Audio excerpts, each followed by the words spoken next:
What's up everybody, Arrg the Pirate here, and today we're going to talk about the mid lane. If you are new to Paragon, I would highly recommend going and checking out my beginner's guide. This is going to cover more advanced tactics and kind of go over one of the heroes that I really enjoy playing in the mid lane. And of course, that hero is none other than Countess. Countess is a great assassin. She does tons of burst damage, and she's very good at getting in, getting out, and securing a kill on some of the weaker characters like the ADC or the other caster. Before we get into tactics and skill and kind of the tricks that I've learned, let's go ahead and take a look at the deck that I've built for her. Now, I have a ton of consumables for Countess, but I really just did that to fill in so I can get my max 40 cards. The first card I pick up at the beginning of a match is always a dummy ward. Now, I go place a ward, teleport back to base, and then get rid of this card. After I return to base, I always get a health potion and a healing token. This allows for a lot of sustain in lane.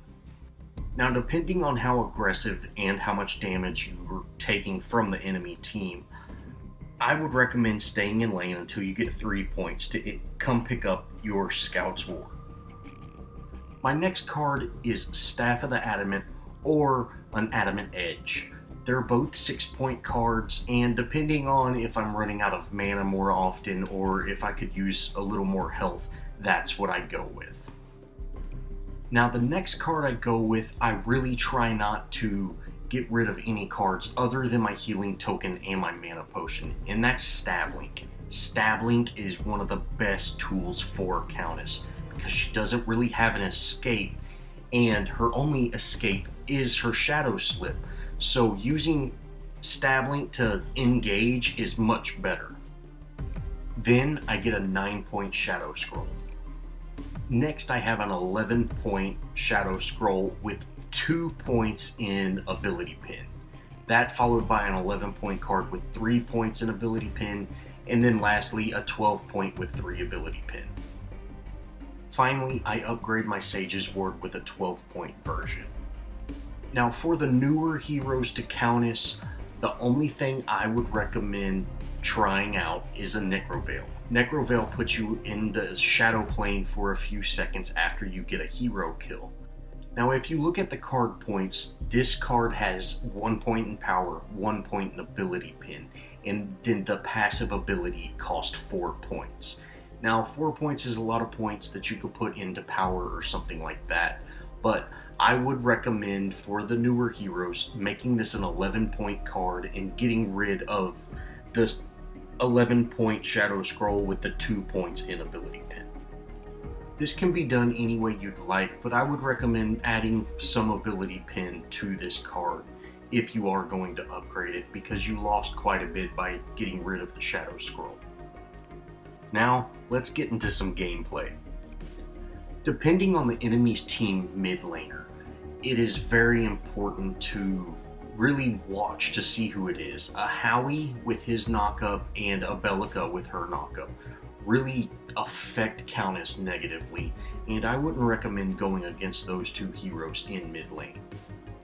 Now, one thing to note is Countess's Shadow Slip instantly kills minions. No matter what level, no matter what type of minion it is, it instantly kills them. So I would recommend getting Square first and use that to just completely erase the ranged minions. By doing this, you also guarantee yourself CXP. And this is great because Countess really benefits from both player level and card power level. Besides your first pick, concentrate on your Circle ability. This is your highest damage ability, and it can really do damage once you hit that level 4. But until you hit that level 4, just remember, Countess is not the strongest hero. She doesn't offer a whole lot for ganking. She really comes alive at level 8. Now, in the beginning here, if I wasn't going against another Countess, I would already have this minion wave pushed into their tower. But since I am going against a Countess, I said, okay, I'm going to let her come push back and we'll kind of get the minion waves going. She's doing a really good job of keeping the pressure up, but at the same time, if you see, we're both very low on mana. So we're going to both have to go for these river buffs, and I really want to get them secured. Unfortunately, their team worked very well together here. Their jungler was able to secure the left side river buff, and the enemy Countess was able to secure the right side. Now, as a more advanced player, you should not go back to tower as soon as you get low on mana. Staying in lane is really key, especially getting to that level 5 first. Now, Crunch came in to try to get a gank, but I'm so low on mana, there's really nothing that I can offer. So we end up backing up and just kind of re-securing the lane. Unfortunately, he did waste his green buff trying to get that gank, and I was unable to really get some damage on the enemy Countess. I skip ahead about a minute here to show you my minion wave has pushed into her tower, but instead of trying to get any damage on that tower, I'm going to back off. I'm low on mana and there's not a whole lot I can do. Now, that siege minion needs to go down quickly. It did put me into the tower a little bit, but if I'm fast enough, I'm going to get out and be okay. Now, the river buffs are up, so I come to try to get this mana boost back. I noticed the enemy Countess went for the other river buff, so I'm not even going to go over there because I don't want to waste a little bit of mana that I just got back. Their Countess got black buff, and even as an ability hero, our melees can still do a lot of damage with black buff. She was able to kill that last minion and push her wave to my tower. Now I gotta get out of here. I'm low on mana and low on health, but I don't want to leave and let my tower get this damage. So I'm gonna clean it up and hurry and back. Now, I've got 5 points.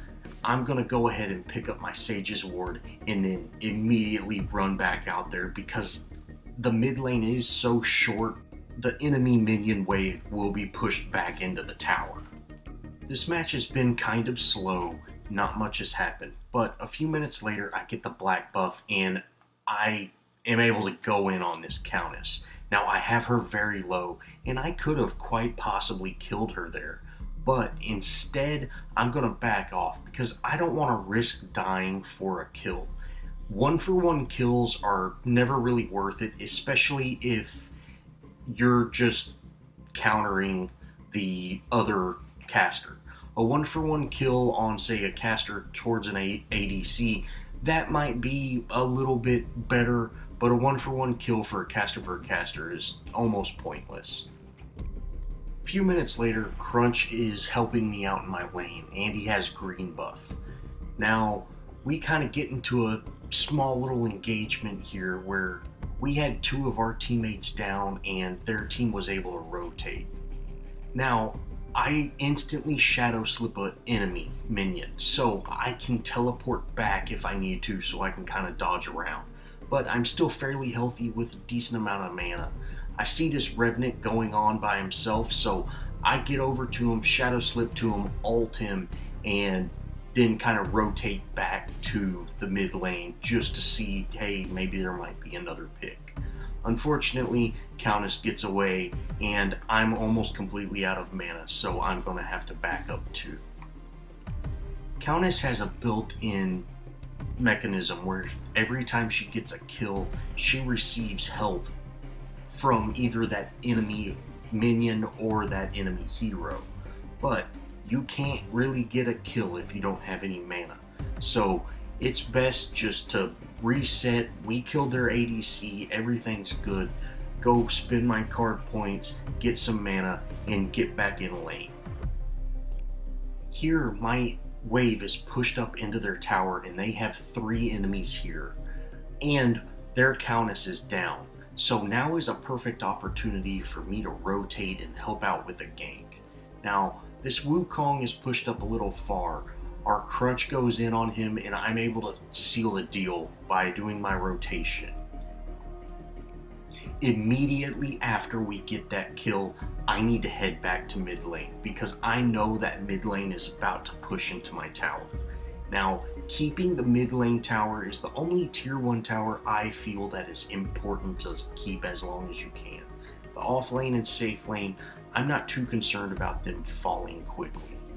But the mid lane tower is really key to the game, in my opinion. A few minutes later, there's a bit of a team fight here in mid lane. Now, I'm full health and full mana, and I see their Revenant is very low. Revenant, or the enemy's ADC, is my target as Countess. I'm able to use my stab link, close the distance, ult him, do a small little rotation, get the kill, back out of the tower so I lose my aggro, and then run back through. Now I turn around and notice Crunch is getting very low, and Wukong is chasing him. I do everything I can to get him off. Unfortunately, I wasn't able to, but now I'm very low on mana, and there's really nothing I can do, so I go ahead and back up. Now our FaZe was able to blind and trick her way out of getting ganked, which is great, but I want to stick around to just make sure everything goes smooth. Now, I scare this Wukong off, but now I'm completely out of mana, so I'm gonna just instantly back.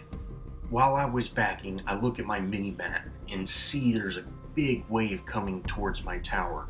So, I'm very healthy still, so I'm gonna go in there, try to clean this up, and then I can back. Luckily, FaZe stayed with me and she really helped me out. We were able to clean this wave up, and I'm able to back from here and come back fresh. A few minutes later, Wukong is pushed up very far in our lane, and we end up collapsing on him, and I'm able to secure this kill. Countess does a lot of damage, especially to the squishier characters. I would recommend always focusing an ADC or a carry. Maybe even a support, but never go after a tank.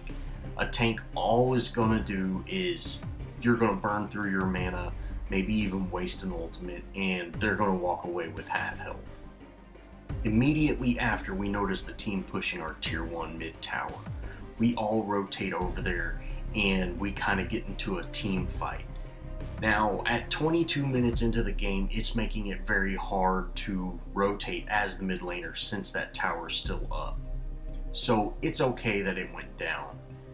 We're able to secure these kills, and if you noticed when that Narbash's ult was going off, I just stepped out of it to avoid that stun. Now right here, I was hoping to close in on Kwong, but unfortunately he got away, but that's fine. We're able to get 2 fairly important kills, an ADC and a support, and with 2 deaths like that, it's time to push an objective. Right now's the time to either go for Raptors, go for Prime, or push a tower. Currently, we go and push this mid lane tower, and luckily we're able to get a good amount of damage on it. Revenant and Narbash are pushing very hard on our tier 2 off-lane tower. Now, I'm able to get this kill before Narbash's stun goes off. I was actually really hoping to avoid his stun through my Shadow Slip. I missed the timing, but I was able to secure that kill before I got stunned. At these higher levels, Countess has one of the fastest wave clear of any hero. But it is very important not to always push lanes. You still need to set lanes as Countess. I would recommend just basic attacking them. Don't waste your mana just to clear one minion. If you want to push the lane, go ahead and do your rotation to clear it up, but don't waste mana just to clear one minion. Now, if you don't know, setting lanes is when you kill the ranged minions and allow your lane to stack up. This makes your minion wave push the enemy's minion wave without any heroes having to be there. And it can even down a tower without anybody being there. I notice a fight going on in the jungle. I'm able to take out this Narbash. Now, I heard the Revenant go into his ultimate, so I'm going to wait around till he shows up. Unfortunately, he was able to kill our phase, but a support for a ADC is a great trade any day. Now we end up getting a team wipe and immediately go for Prime. Unfortunately, my team didn't rotate, and it was just me and Yin there, and we were just a little too low to take it out ourselves. But we didn't get Prime, but a team wipe is just as good. I wanted to keep this video short and kind of just show a few highlights and really the advanced kind of guide to the mid lane, as well as showing how I play Countess, which is one of my favorite heroes. If you enjoyed this video or would like to see longer gameplay instead of me cutting it up, let me know. And as always, if there's something I can improve on or something that you would like me to talk about more, leave me a comment. This was a 5-stack game, so I'd like to kind of give a shout out to my buddies that I was playing with. Mathis32, Easy1C1, Powerman, and Bala717. Thanks for playing with me, guys, and I'll see y'all in the next video.